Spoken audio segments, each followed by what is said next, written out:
Shalom, peuple de Dieu, que la paix du Seigneur soit avec nous aujourd'hui. J'espère que c'est la pleine forme pour nous tous. Nous sommes toujours dans notre série que j'ai intitulée Détruis ton ennemi avant qu'il ne te détruise. Il est important de se regarder, comme disait encore un serviteur de Dieu, un chrétien doit regarder ce qu'il y a au-dedans de lui. C'est très important. Sinon, tu seras comme quelqu'un à qui on vient servir un plat exquis et qui se lève lui-même, prend de la boue, pétrit et puis vient mettre dans sa nourriture. La nourriture devient infecte, impossible de la consommer, impossible de la manger. Donc, il faut se sonder et il faut laisser Dieu régler les problèmes au-dedans de nous. Sinon, tu vas voir n'importe quel prophète, même le plus grand prophète de la terre. Tu iras voir le plus grand pasteur que tu connaisses. Tu iras voir le serviteur de Dieu le plus loin de la terre. Tu vas aller recevoir peut-être la prophétie la plus divine qui soit. Mais qu'est-ce qui va se produire? Rien ne pourra se réaliser si au-dedans de toi, il y a des choses que tu n'as pas réglées. S'il y a peut-être un caractère souillé que tu es là, tu es en train de laisser en toi. C'est ce caractère souillé qui va venir au moment même où il ne faut pas détruire ta destinée. Venir au moment où il ne faut pas pour détruire ce que tu as toi-même bâti. C'est très important.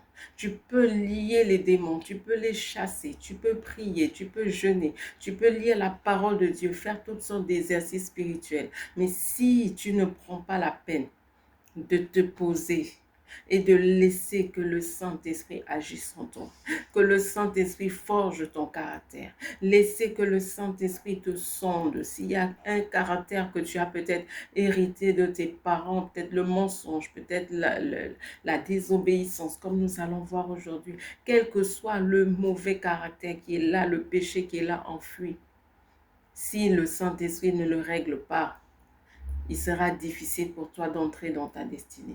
Il sera difficile pour toi de faire l'œuvre pour laquelle Dieu t'a placé sur cette terre. Cette série n'est pas là au hasard. Prends-la au sérieux, mon bien-aimé. Prends-la au sérieux, je te dis. J'ai vu durant mon parcours des personnes freinées, des personnes qui ont dévié, qui sont sorties de la voie de Dieu, des personnes même qu'on a enterrées, qui n'ont jamais accompli ce que Dieu avait prévu qu'ils accomplissent, tout simplement parce qu'ils n'ont pas réglé ce qu'il fallait régler dans leur vie. Des personnes qui ont gâché leur témoignage parce qu'ils n'ont pas réglé ce qu'il fallait régler dans leur vie. Je ne veux pas que toi et moi, nous faisions partie de cela. Mais laissons que Dieu agisse au-dedans de nous. Aujourd'hui, on va voir l'exemple de Saül, le roi Saül, et la désobéissance. Le roi Saül avait un appel extraordinaire. Israël n'avait pas encore de roi. Israël n'avait que le prophète Samuel qui le dirigeait. Mais à un moment, voilà Israël qui commence à réclamer un roi. Nous voulons être comme les autres nations. Nous voulons aussi un roi qui règne sur nous. Nous voulons aussi être dirigés par un roi. Nous voulons un roi. Ils ont réclamé un roi. Finalement, Dieu a dit au prophète Samuel, laisse-les. Ils demandent un roi. Ce n'est pas simplement toi qui rejettes, c'est moi qui le rejette. Donne-leur un roi. Et Dieu a désigné le roi Saül. Voilà l'appel que Dieu avait pour Saül. Si tu as ta Bible, ouvre-la avec moi dans 1 Samuel chapitre 10. J'ai ressorti ma vieille Bible pour ceux qui ne sont pas encore habitués. C'est la Bible de ma conversion, j'aime bien la lire. 1 Samuel chapitre 10, qui est écrit au verset 1. Samuel prit une fiole d'huile qu'il répandit sur la tête de Saül. Il l'embrassa et dit, l'Éternel t'a donné l'onction pour que tu sois le conducteur de son héritage. C'était ça l'appel de Saül. Que tu sois le conducteur, que tu sois le roi, que ce soit toi qui règnes sur Israël. Le roi Saül était appelé donc à être roi. Mais est-ce qu'il a duré là sur la royauté? Est-ce que Saül a accompli sa destinée? Est-ce que Saül à accomplir la volonté de Dieu, à marcher sur les voies du Seigneur, nous allons voir que Saül avait des problèmes sérieux avec la désobéissance. Des problèmes sérieux avec la désobéissance et ça l'a perdu. Lisez avec moi dans 1 Samuel 13. On va lire à partir du verset 5. Le peuple fut convoqué auprès de Saül à Gilgal. Ça, c'est quand les Philistins sont descendus pour faire la guerre à Israël. Donc, toute partie du verset 5 que j'ai dit, les Philistins s'assemblèrent pour combattre Israël. Ils avaient 30 000 chars et 6 000 cavaliers. Et ce peuple était nombreux comme le sable qui est sur le bord de la mer. Il vint camper à Micmac, à l'est de Beth-aven. Les hommes d'Israël se virent en détresse car le peuple était serré de près. Ils se cachaient dans les cavernes, dans les ajoncs, dans les rochers, dans les caves et dans les citernes. Il y eut aussi des Hébreux qui passèrent le Jourdain pour aller au pays de Gad et de Galaad.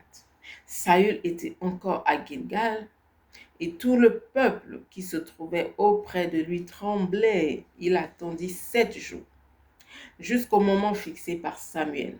Mais Samuel n'arrivait pas à Gilgal et le peuple se disséminait loin de lui. Alors Saül dit, « Amenez-moi l'holocauste et les sacrifices de communion. » Et il offrit l'holocauste. Comme il achevait d'offrir l'holocauste, voici que Samuel arriva. Et Saül sortit au-devant de lui pour le saluer.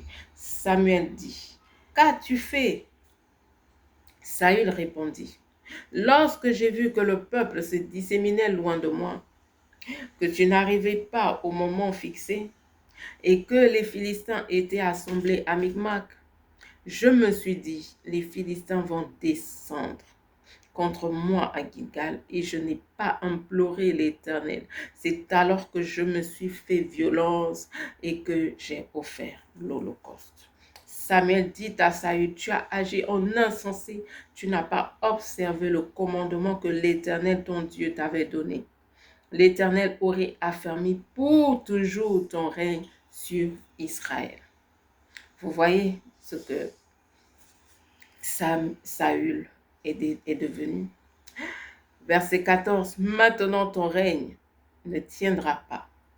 L'Éternel s'est cherché un homme selon son cœur et l'Éternel l'a établi conducteur de son peuple parce que tu n'as pas observé ce que l'Éternel t'avait commandé. Bien-aimé, ça c'est ce que j'appelle la première désobéissance du roi Saül. Qu'est-ce qui avait été demandé à Saül de faire? On lui a dit, attends là 7 jours. Tes ennemis sont sortis, les Philistins sont sortis contre toi, contre Israël. Attends 7 jours. Le prophète lui a dit, le prophète Samuel. Au bout de 7 jours, il a attendu, le prophète ne se pointait pas. Qu'est-ce qu'il a fait? Il s'est levé, il dit qu'il s'est fait violence et qu'il a offert le sacrifice. Saül savait pertinemment qu'il n'avait pas le droit d'offrir le sacrifice. En Israël, ce n'était pas au roi d'offrir le sacrifice. Là, c'était le travail, soit du prophète, soit des Lévites. Ce n'était pas à Samuel d'offrir le sacrifice, à Saül d'offrir le sacrifice. Mais le voilà qui dit, il s'est fait violence. Il dit qu'il a imploré l'Éternel. Mais tu as imploré l'Éternel de quelle manière? Quand Dieu a déjà prédéfini comment est-ce qu'il faut l'invoquer, quand Dieu a déjà prédéfini comment ou qui devait se tenir devant lui. Voilà que le roi Saül dit qu'il a imploré l'Éternel. On n'implore pas l'Éternel n'importe comment. On implore l'Éternel selon le cheminement que lui-même a prédestiné, a prévu. Voilà que le roi Saül offre les sacrifices Il a attendu, le 7e jour. Au lieu de continuer à se faire violence, a dit, j'attends au moins jusqu'au soir. Ça, c'est le 7e jour. J'ai déjà patienté 6 jours. Je vais continuer à patienter, attendre le prophète. Mais c'est là qu'il se fait violent, soi-disant, et qu'il offre des sacrifices. Et là, justement, il a perdu la royauté. Le prophète Samuel lui dit, voilà, aujourd'hui, l'Éternel enlève ton règne. L'Éternel s'est choisi quelqu'un d'autre. L'Éternel s'est choisi quelqu'un d'autre. Bien-aimé, je ne voudrais pas que tu te retrouves un jour à ce que Dieu dise, je me suis trouvé quelqu'un d'autre qui va te remplacer, qui va faire ce que j'avais prévu que je fasse. Que cela ne t'arrive jamais, bien-aimé. Faut que tu sois là pour faire ce que Dieu te demande de faire. Dans 1 Samuel chapitre 15, deuxième désobéissance de Samuel, une autre chance lui est offerte. Dieu lui demande encore de faire quelque chose. Lis avec moi. 1 Samuel 15, qu'est-ce qui est dit au verset 3, quand les Amalécites cette fois-ci descendent contre Israël. Va maintenant, frappe Amalek et vouez-le et vouez à l'interdit tout ce qui lui appartient. Tu ne l'épargneras pas et tu feras mourir hommes et femmes, enfants et nourrissons, brebis et agneaux, chameaux et ânes. Voilà l'injonction de l'Éternel. Voilà le commandement de l'Éternel donné au roi Saül.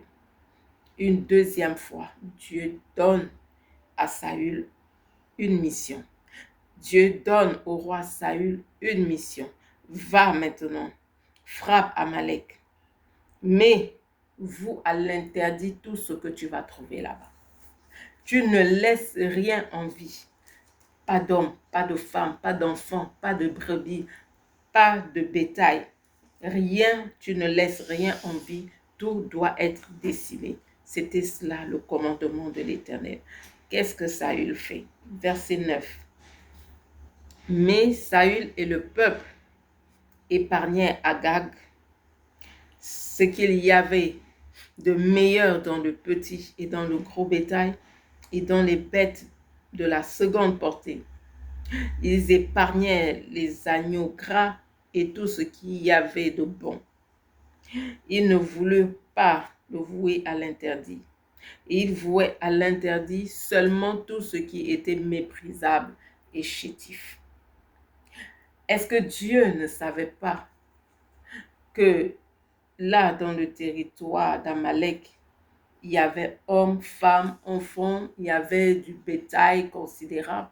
Est-ce que Dieu ne savait pas qu'il y avait du bon bétail qu'on pouvait consommer? Est-ce que Dieu ne savait pas qu'il y avait du bon bétail qu'on pouvait garder? Est-ce que Dieu ne le savait pas? Mais son injonction, son commandement, c'était détruisez tout. Dieu sait pourquoi il nous donne des commandements. Dieu sait pourquoi il nous demande parfois de faire certaines choses. Vous ne savez pas pourquoi Dieu a demandé qu'il fallait tout détruire à Amalek. Il fallait tout détruire. Hommes, femmes, enfants, bétail, tout devait être décimé. Mais Saül va avec ses gens et qu'est-ce qu'il fait? Il préserve la vie du roi Agag. Il préserve tout ce qu'il trouve de précieux. Il préserve tout ce qu'il trouve comme bétail qu'il trouve assez bon. Bon, on va seulement tuer tout ce qui est méprisable, tout ce qui est chétif. Est-ce que c'était l'ordre que Dieu avait donné? Ce n'était pas l'ordre que Dieu avait donné. Et qu'est-ce qui se produit donc? Lis avec moi dans 1 Samuel 15, verset 10. Qu'est-ce qui se produit? La parole de l'Éternel fut adressée à Samuel en ces mots. Verset 11. Je regrette d'avoir établi Saül pour roi, car il se détourne de moi et n'exécute pas mes paroles. Samuel se mit en colère et cria à l'Éternel toute la nuit. Toute la nuit. Voilà finalement ce que Dieu déclare. qui regrette d'avoir établi Saül pour roi, bien-aimé. Que Dieu ne regrette jamais de t'établir quelque part.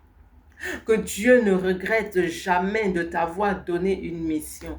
Que Dieu ne regrette jamais de t'avoir placé dans une maison, dans un service, dans une école. Je ne sais pas moi où, que Dieu ne regrette jamais de t'avoir placé quelque part. Voilà pourquoi il faut continuellement se purifier, continuellement demander que on puisse accomplir notre mission, que tout ce qui en nous s'oppose à cela soit ôté. C'est très important, bien-aimé. Que Dieu n'arrive pas à regretter de t'avoir établi, de t'avoir choisi, de t'avoir confié une mission. C'est très dangereux. Dieu a regretté d'avoir établi le roi Saül sur Israël. Pourquoi? Parce qu'il se détournait de toutes les paroles que Dieu donnait. Il n'exécutait pas les paroles de l'Éternel. Il se détournait de ses voies. N'accomplissait pas exactement ce que Dieu disait de faire. On a lu tout à l'heure, quand on lui dit, attends le prophète pour qu'il vienne offrir le sacrifice. Il n'attend pas. On lui dit, va, vous à l'interdit, tout ce qu'il y a à Amalek, vous à l'interdit. Il part, il trie, il fait le tri.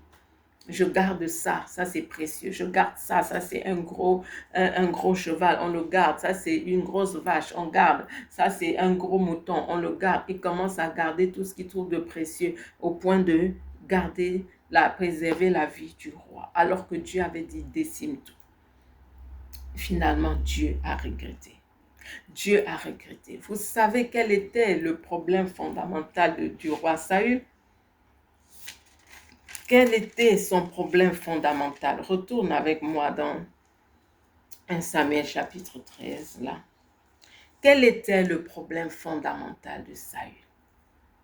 Saül, on nous dit dans 1 Samuel 13, verset 11, quand Samuel dit, qu'as-tu fait?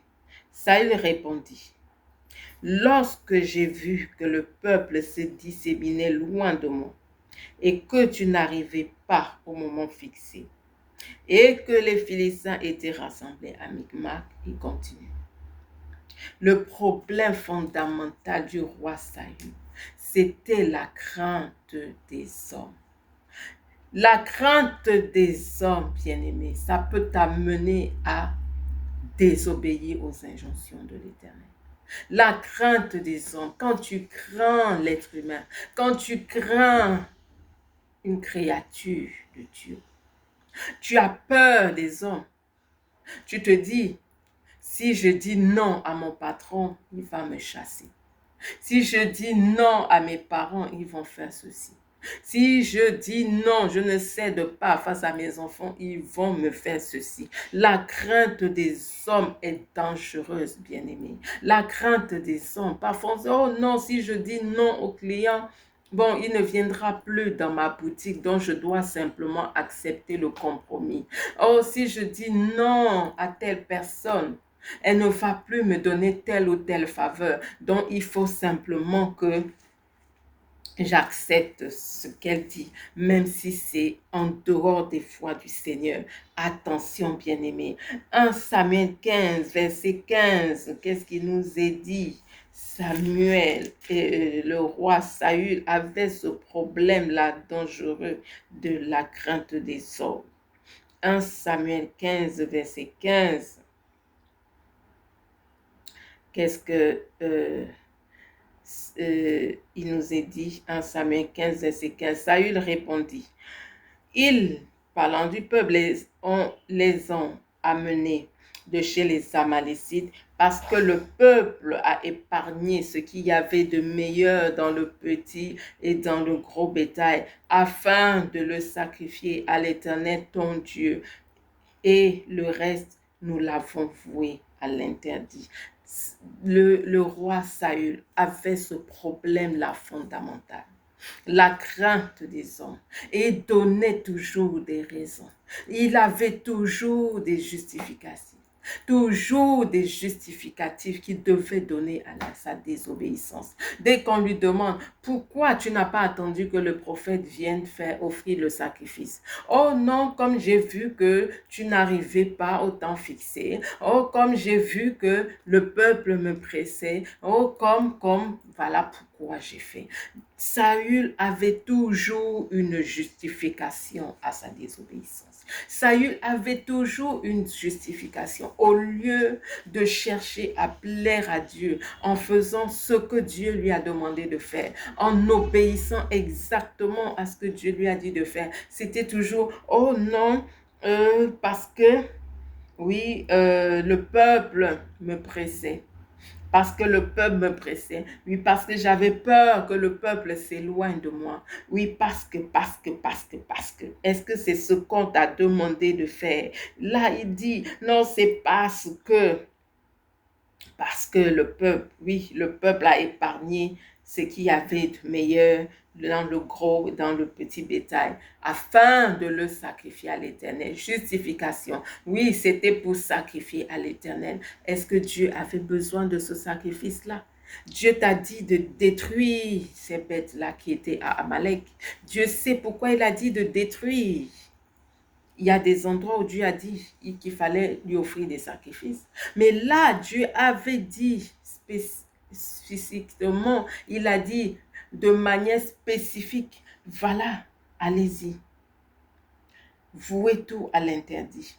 Mais le roi Saül qui vient, toujours avec des justifications. Des justifications. Vous voyez des personnes, oui, dès qu'il y a la parole de Dieu qui est là, oh bon, je ne veux pas faire ceci, bon, parce que, oh bon, c'est parce que, oh, justification, c'est parce que mon père, oh, c'est parce que ma mère, oh, c'est parce que mon conjoint, oui, je viens pas à l'église, c'est parce que tel dans la famille, c'est parce que tel ceci, oh, c'est parce que le travail, c'est parce que toujours des justifications, toujours des justifications. Les justifications, si tu es habitué à toujours te justifier, bien-aimé, fais très attention à vouloir sortir des voies du Seigneur et te justifier.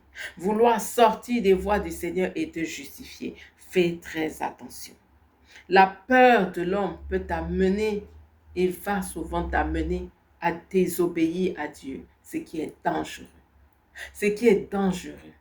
Veux-tu accomplir ta destinée? Veux-tu que Dieu se plaise avec toi et travaille avec toi? Il faut déjà que tu pries que la peur des hommes soit détruite en toi.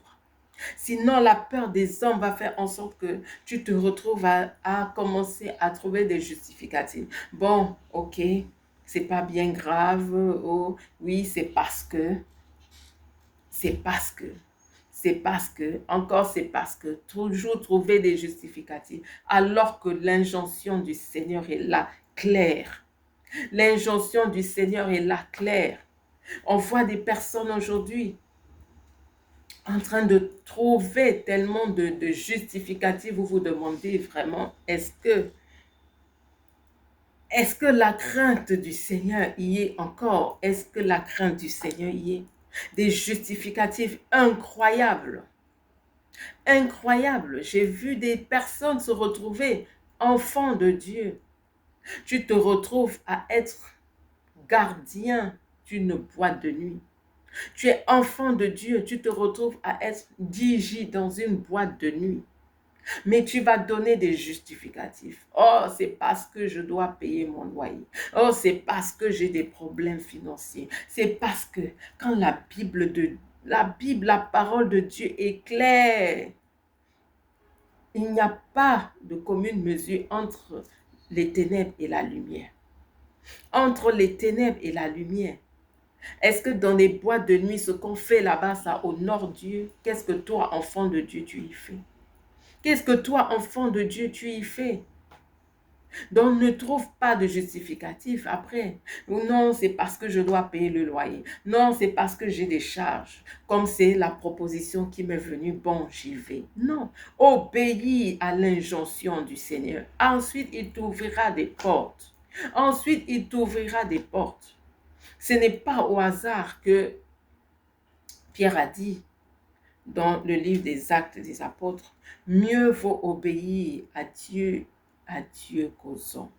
Mieux vaut obéir à Dieu qu'aux hommes. Ce n'est pas au hasard que Pierre l'a dit. Parfois, tu vas te retrouver face à des pressions incroyables, des pressions innommables et innombrables. Ce sera à toi maintenant de dire, je préfère obéir à Dieu que d'obéir à un homme, même si c'est mon père, même si c'est ma mère, même si c'est mon frère, même si c'est ma soeur, même si on me coupe les vivres, quel que soit ça que ça va me coûter, je préfère obéir à Dieu qu'aux hommes. Pas dans la rébellion, pas dans l'arrogance. On peut pouvoir dire poliment à un parent que non, ça par exemple, je ne peux pas faire parce que la Bible, la parole de Dieu me dit déjà, par exemple, il ne faut pas se livrer à l'idolâtrie. Donc si vous me demandez de venir peut-être offrir un culte aux idoles, non, ça je ne peux pas faire. Je suis désolée, je suis un enfant de Dieu maintenant. Mais si tu as la peur des hommes, tu commences à te dire, si je ne pars pas offrir ce sacrifice-là au Dieu de la famille, mon père va me couper les vivres, mon père ne me parlera plus, mon père va me maudire, mon père va me lancer des maladies, mon père va me faire ceci, va me faire cela. Tu as plus peur des hommes que de Dieu. Mieux vaut être en porte-à-faux, mieux vaut avoir des problèmes avec un être humain qu'avec Dieu. Retiens ce que je te dis aujourd'hui, bien-aimé. Mieux vaut avoir des problèmes avec un être humain qu'avec Dieu. Et savoir que là où tu es, tu as l'aval de Dieu. Là où tu es, c'est parce que tu as pris position par rapport aux voix du Seigneur, par rapport à la parole de Dieu, que tu as ce problème. Mieux vaut être dans des problèmes avec les hommes qu'avec Dieu. Ces problèmes-là, Dieu pourra toujours les régler un jour ou l'autre. Mais quand tu te mets déjà à porte-à-faux avec Dieu, bien-aimé, là, tu joues avec ta destinée. Bien-aimé, tu joues avec ta vie. Tu joues avec ta propre vie. Tu es sur terre, ne l'oublie jamais, c'est pour que le plan de Dieu s'accomplisse, se réalise dans ta vie. Mais si ce plan-là ne se réalise pas, si ce plan-là ne s'accomplit pas, ça sert à quoi? D'avoir l'affection de ton père, d'avoir l'affection de ton mari, d'avoir l'affection de ta femme, d'avoir l'affection de tout ce que tu as autour de toi, le patron et tout le reste, quand tu as péché. Ça sert à quoi?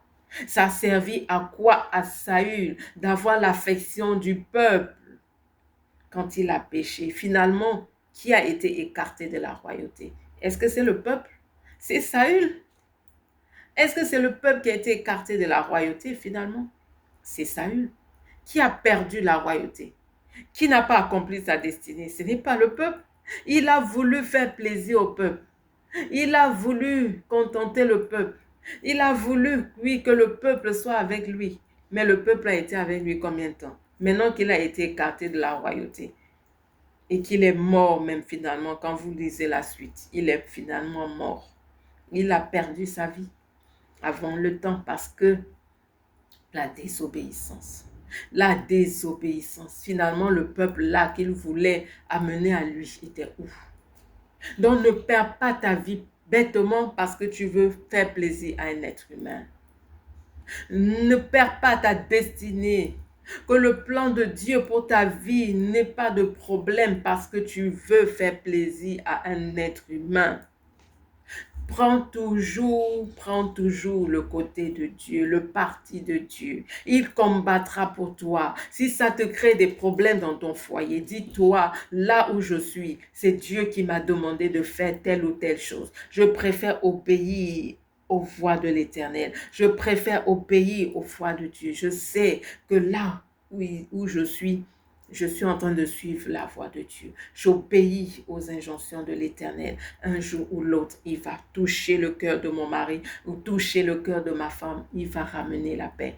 Un jour ou l'autre, il touchera le cœur de mon père, il touchera le cœur de ma mère ou de mon frère ou de ma soeur ou de mon patron, ou même s'il faut, il va me trouver un autre travail. S'il faut, il va m'ouvrir d'autres portes. Mais je refuse de pécher parce que je veux être bien avec tout le monde. Tu es enfant de Dieu. Dis-toi que tu ne seras jamais bien avec tout le monde tant que tu marches selon la parole de Dieu. Il y aura toujours ceux qui désobéissent à la parole qui auront des problèmes avec toi. Donc ne perds même pas ton temps à vouloir que tout le monde soit en paix avec toi. Ce ne sera pas possible quand tu marches comme Dieu veut que tu marches. Parce que ceux qui s'écartent des voies de Dieu auront toujours trouveront toujours à redire sur ta vie, sur comment tu marches, sur comment tu réagis et tout, et tout, et tout. Donc, c'est même pas la peine de vouloir toujours être bien avec tout le monde. Jésus a dit qu'il est venu. C'est pas pour apporter la paix sur la terre, mais la division. Pourquoi? La division entre ceux-là qui veulent marcher selon les voies de Dieu et ceux qui ne le voudront pas, et parce qu'ils vont les combattre. C'est ça. Donc, ça ne sert à rien. Mieux vaut obéir aux voies de Dieu. Mieux vaut être en désaccord avec le monde entier, mais être sûr que là où je suis là, j'ai l'aval de Dieu. Là où je suis avec Dieu. Quand tu es avec Dieu, tu es avec la majorité. Quand tu es avec Dieu, tu es avec la majorité. Donc, ne cherche pas à plaire aux hommes. Regardez ce qui est dit dans 1 Samuel 15, à partir du verset 18,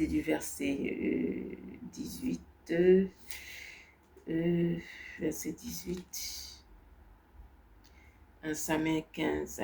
L'Éternel, voilà ce qui est dit donc au roi Saül, l'Éternel t'avait mis sur le chemin en disant, va et vois l'interdit ces pécheurs, les Amalécites. Tu leur feras la guerre jusqu'à leur extermination. Pourquoi n'as-tu pas écouté la voix de l'Éternel? Pourquoi t'es-tu jeté sur le butin et as-tu fait ce qui est mal aux yeux de Dieu? C'est ça la définition de la désobéissance. Faire ce qui est mal aux yeux de Dieu. Faire ce qui est mal aux yeux de Dieu. C'est ça la définition de la désobéissance. Saül répondit à Samuel, j'ai bien écouté la voix de l'Éternel. J'ai bien écouté. J'ai bien écouté la voix de l'Éternel. Et j'ai suivi le chemin sur lequel l'Éternel m'avait envoyé. Bien-aimé, tu sais, quand tu as déjà la désobéissance en toi, tu entres dans ce que je vais appeler un cycle de justification, parce qu'il faut toujours justifier le péché, justifier pourquoi tu manges, justifier pourquoi tu as volé, justifier pourquoi tu ne vas pas à l'église, justifier pourquoi. Tu entres dans ça et tu te retrouves maintenant dans ce que je vais appeler l'impossibilité de la repentance. C'est-à-dire que à force de te justifier, tu te justifies, au-dedans de toi, tu es convaincu que ce que tu fais là, c'est bon. Quand tu te justifies, ça veut dire qu'au-dedans de toi, tu es convaincu que tu fais bien. C'est les autres qui voient mal. Quand tu te justifies, ça veut dire qu'au fond de toi, là, tu ne te reproches rien. Tu ne te reproches rien. Quelqu'un qui ne se reproche rien ne peut même pas demander pardon. Quelqu'un qui ne se reproche de rien ne peut même pas s'excuser. Là, si Saül s'était mis devant le roi Samuel, je ne fais qu'inverser, si le roi Saül s'était mis devant le prophète Samuel pour lui dire, vraiment là, je me repens, je demande pardon, j'ai péché. Ce que Dieu m'a demandé de faire, je ne l'ai pas fait la première fois, puis la deuxième fois. Là, je pense que l'histoire n'allait pas s'écrire de cette façon. L'histoire de Saül n'allait pas se terminer de manière aussi dramatique.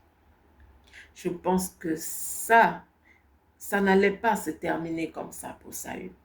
Mais Saül, parce qu'il avait déjà cet esprit-là de toujours se justifier, cet esprit-là de toujours expliquer, j'ai fait ça, c'est pour ça, j'ai fait ça, oh, moi j'ai obéi, hein, j'ai fait ce que Dieu a dit, j'ai fait. Regardez, il dit, euh, j'ai bien écouté la voix de l'Éternel et j'ai suivi le chemin sur lequel l'Éternel m'avait envoyé. J'ai amené Agag, roi d'Amalek, et j'ai voué les Amalécites à l'interdit. Mais le peuple a pris sur le butin le petit et le gros bétail comme prémisse de l'interdit, afin de le sacrifier à l'Éternel ton Dieu et à Gilgal.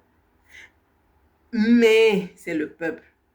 Donc, non seulement il se justifie, mais quand tu te justifies, tu trouves que c'est les autres toujours qui sont fautifs. Mais c'est le peuple. Il était roi. Pourquoi il n'a pas dit au peuple, tuez tout? Pourquoi il n'a pas dit au roi, non, Dieu n'a pas dit de garder une partie du bétail, on doit tout tuer. Mais là, il dit, mais le peuple, mais c'est le peuple qui a péché, moi j'ai bien fait. Même si tu dis que tu as bien fait, pourquoi donc tu as amené Agag au roi d'Amalek? Dieu t'a dit de le tuer. Pourquoi tu as amené Agag le roi d'Amalek? Pourquoi tu n'as pas ordonné au peuple en tant que roi de tuer tous ces Amalécites et leur bétail et tout le reste? Voilà pourquoi finalement Samuel même, je pense qu'il devait même déjà excéder, il dit, l'Éternel trouve-t-il autant de plaisir dans les holocaustes et les sacrifices que dans l'obéissance à la voix de l'Éternel?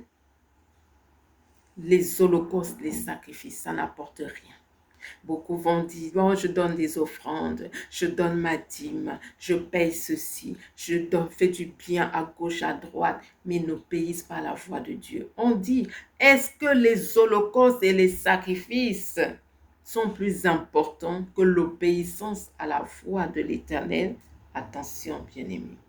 Voici, l'obéissance vaut mieux que les sacrifices. Et la soumission vaut mieux que la graisse des béliers. Car la rébellion vaut bien le péché de divination et la résistance vaut l'injustice et les théraphines. Puisque tu as rejeté la parole de l'Éternel, il te rejette aussi comme roi. Bien-aimé, cette histoire est trop triste. Comme tu as rejeté la parole de l'Éternel, il te rejette aussi comme un roi.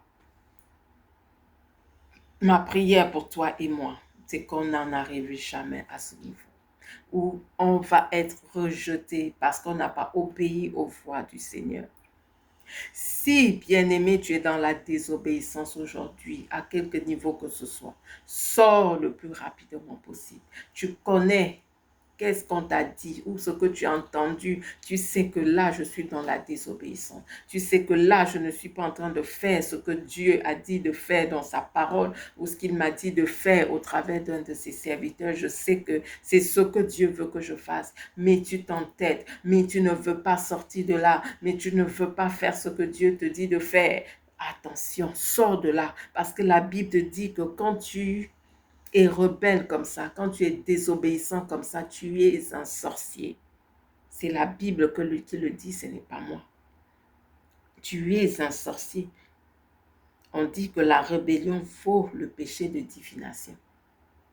Si tu es rebelle, tu es un sorcier. Si tu es dans la désobéissance, tu es un sorcier. Et tu dois sortir de là, bien-aimé. Sonde-toi, éprouve-toi. Dans quel aspect de ta vie tu es là dans la désobéissance? Tu ne fais pas exactement ce que Dieu t'a dit de faire. Tu te justifies à n'en plus finir. Tu trouves plutôt que c'est les autres qui ont tort, les autres qui voient mal, c'est les autres qui ne te comprennent pas.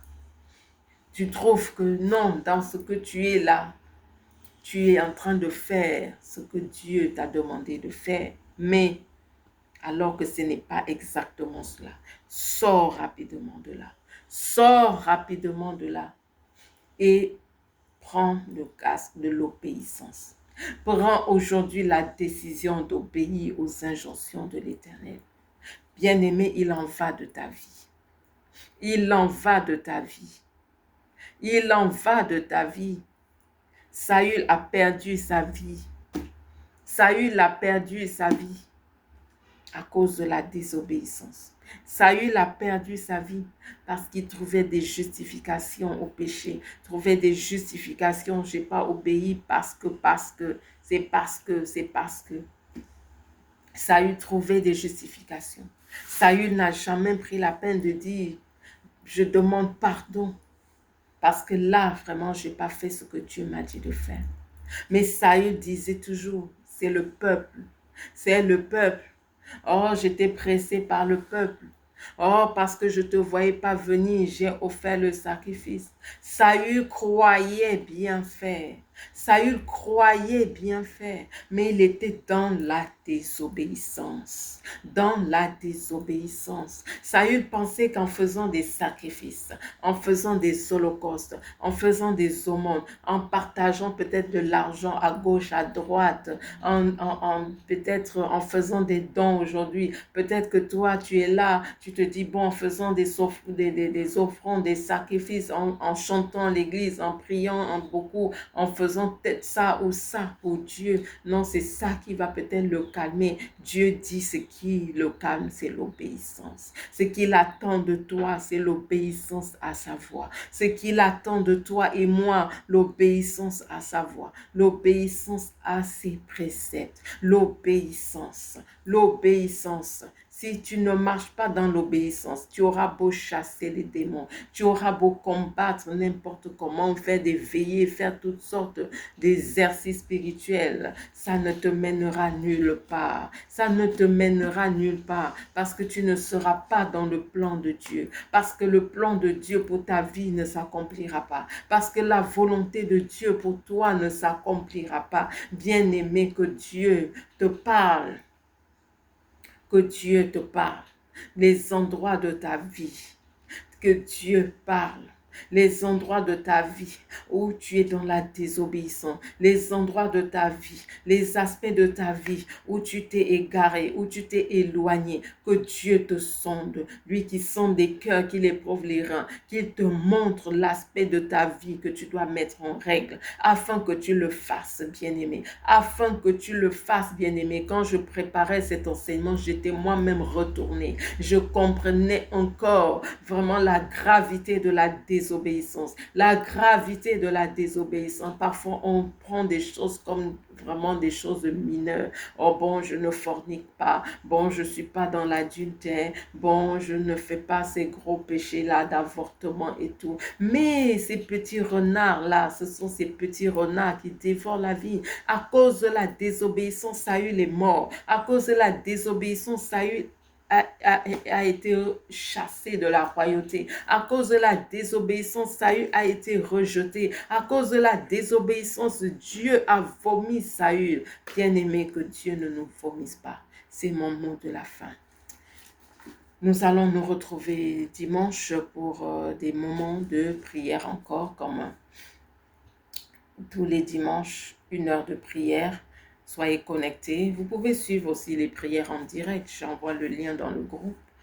Et vous pouvez suivre la prière en direct. C'est de 11h à midi via Skype. Vous pouvez suivre en direct aussi. 1 heure de prière. Dieu va nous guider encore dimanche selon sa volonté que nous allons suivre. Si tu n'as toujours pas donné ta vie à Jésus, ne traîne pas, fais-le aujourd'hui. Invite Jésus dans ton cœur, qu'il vienne, qu'il soit le sauveur de ton âme, le Seigneur de ta vie, afin de faire de toi un enfant de Dieu, que tu sois racheté, que tu sois un héritier de Dieu et que ton nom soit inscrit dans le livre de vie. À partir de maintenant, Jésus soit le Seigneur de ta vie et te conduise dans ses plans parfaits. Rejoignez les différents groupes afin de recevoir la prière quotidienne pour prier. Actuellement, nous sommes en train de prier principalement pour par rapport à des sujets de repentance, afin que Dieu nous purifie, Dieu enlève de nos vies tout ce qui ne le glorifie pas, tout ce qui ne l'honore pas, tout ce qui ne fait pas de nous des enfants de Dieu dignes, que Dieu enlève tout cela. Rejoignez aussi la chaîne WhatsApp afin de recevoir tous les matins une parole qui va booster votre foi, qui va vous encourager, faire en sorte que si vous aviez baissé les bras, que vous les releviez et que vous compreniez que la vie mérite d'être vécue et que tant qu'on vit, il y a espoir. Tant qu'on vit, il y a de l'espérance. On se dit donc à dimanche, mais je veux encore dire merci à tous ceux qui prient pour moi. Continuez à prier. Priez pour ma santé. Ma tension était un peu élevée ces derniers temps. Que le Seigneur me donne une tension régulière, qu'il me fortifie et continue à m'inspirer afin que je puisse continuer à vous servir comme il se doit. Priez beaucoup pour moi, bien-aimés. Ce ministère n'est pas facile, n'est pas évident. Encouragez les gens tous les matins. Devoir prier pour des personnes tous les jours, ce n'est pas évident. J'ai besoin de vos prières pour tenir debout. Je dois oublier mes problèmes, mes soucis, mes fardeaux. Je dois oublier tout ce qui me concerne pour servir le peuple. Je dois oublier même ma chair, même quand je suis fatiguée. Je dois me lever parce que il y a du service, il y a des personnes à atteindre, il y a des personnes à encourager, il y a des personnes pour qui prier.